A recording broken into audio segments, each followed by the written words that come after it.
Ladies and gentlemen, journalist and author, the National Review, Mr. John Fund.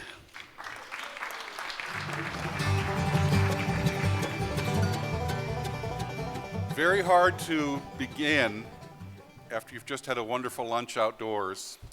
Now I have to try to keep you awake. The talk that is advertised in your program is The Fed That Didn't Bark in the Nighttime. And the reference is to a famous Sherlock Holmes story in which Sherlock Holmes is asked by the Scotland Yard inspector about his investigation of the murder of a horse trainer. Is there any other point to which you would wish to draw my attention, Mr. Holmes? To the curious incident of the dog in the nighttime. Inspector, the dog did nothing in the nighttime. Said Holmes, that was the curious incident. What is curious about the 2016 election so far is to what extent the Fed does not play a significant role in the public debate. We've had some candidates take pot shots or make some comments, Chris Christie being one, a stray Sally, and I emphasize stray Sally from Donald Trump, and a few other candidates, but largely everyone has been quiet on the issue of the Fed. And I think that's unfortunate.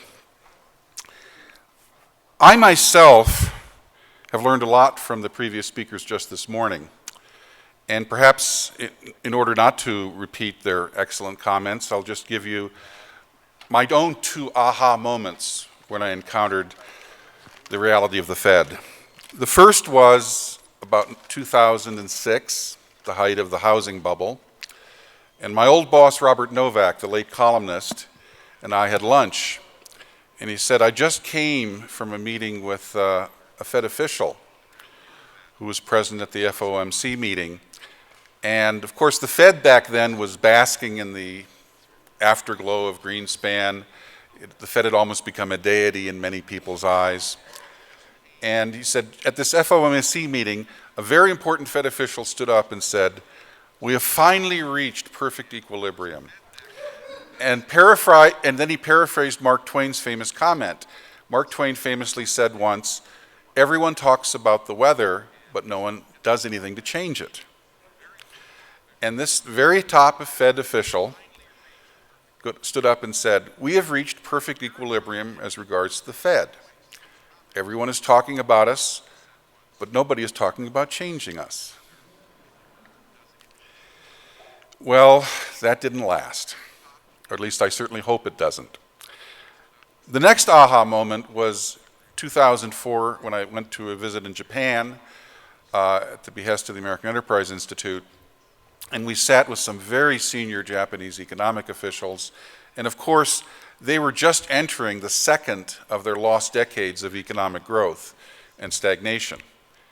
And we had all kinds of ideas on the policy changes that they had made that had worsened the situation, including the increase in the general sales tax of 1999 and others. And we had all kinds of ideas, and they just sat there impassively with their arms folded.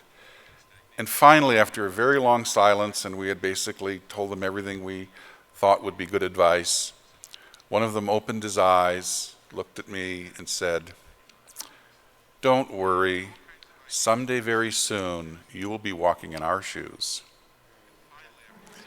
Because they said, you think your central bankers have a better idea?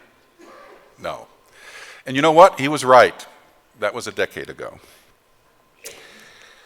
As Steve Moore pointed out last night, if we had had a Reagan-style recovery from the 2000 recession, if we had had a Reagan-style recovery, the average American family would have $15,000 more in income a year.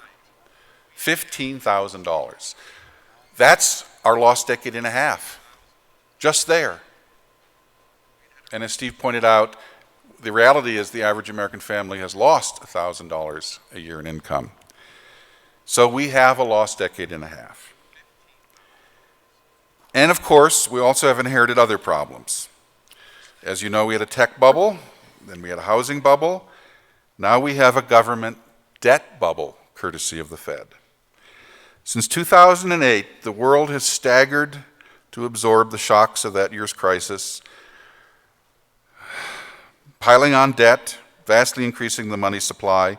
The consequence of that effort are that government debt, which in 2008 was smaller than corporate, household, or financial debt, has outstripped those other categories.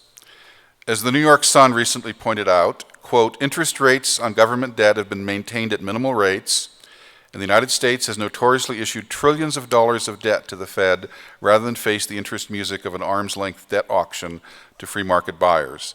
The world is now afflicted by a public sector debt bubble that could rupture in any of a number of countries with instant effects. Now, the question of why the Fed is not yet an issue in the 2016 election. Well, there's one reason right there. People who want to become future presidents are terrified at the thought that interest rates will go up and deficits will explode. Don't want to inherit that on my watch. Any plans I have for the economy, any plans I have for my new administration, the Fed raises interest rates, the deficit explodes. But there are other more political reasons, and frankly, much more tactical reasons why we haven't had the 2016 election focus on the Fed. One of the things I've written about my entire career is the growth of careerism in politics. It used to be that politics for most politicians, most of the time, wasn't a full-time job or career. Now, careerism has entrenched itself in Washington. And people stay as long as they possibly can, try to advance themselves up the greasy pole of political advancement. And they surround themselves with advisors and consultants who basically are trying to tell them, don't create any waves, don't get any bad publicity, don't roil any waters, otherwise you'll interrupt your career or end your career in politics. I call these advisors, the consultants and the pollsters and all of that, I call them the staph infection. The staph infection surrounds these people like bubble wrapping surrounds a precious product, and therefore everyone is afraid to break out of the bubble. We all know how ridiculed anyone would be who talked about the Fed, or even dare say something to replace the Fed or to have a different policy, perhaps regarding that G word. We all know how ridiculed they would be. And the consultants say, well, you can't change anything on this issue because first you have to educate people what the problem is. You don't have time in the campaign. Well, time is running out, I think. And I think the first sign that 2016 is going to be a little different is the Trump phenomenon. Not so much for who Donald Trump is. I know the man, I've met with the man. You could walk through his deepest policy thoughts and not get your ankles wet. But Trump's impact on the race, because he has captured the insecurity, the despair of so many Americans who see a ceiling on their future, and the fact that now 70% of Americans now tell pollsters, my children, my grandchildren will not live as well or as prosperous a life as I do. That is a complete reversal of the 70% of Americans who felt their children would be better off than they were as recently as the late 1990s.